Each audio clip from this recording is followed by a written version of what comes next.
Lucky Charms bracelet ng taon ng 2026 Year of the Horse mga bossing.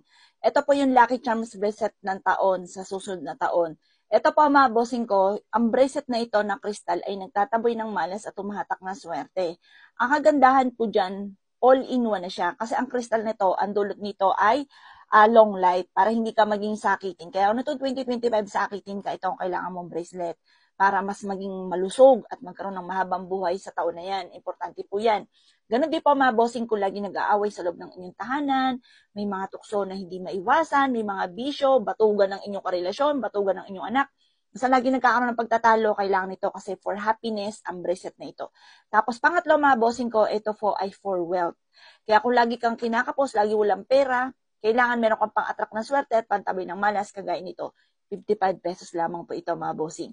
Tapos nilagyan ko ito ng anti-evil's eye, pangontra sa mga inggitero, inggitera, pakalimera at chismosa. Ito po nilagyan ko rin ng kabayo. Ang kabayong yan, para mabilis ang takbo ng magandang kapalaran. Tapos nilagyan ko rin siya ng kulay green. Jade. Jade is for money and for long life. Meron na rin siyang mantra, Chinese prayer for dream come true. Kapag sa amin kayo nag-avail ng mga pampaswerte, ritualado o lahat ng aking mga pampaswerte, may pahidalangis at may kalakip na panalangin na maging matagumpay kayo sa buhay.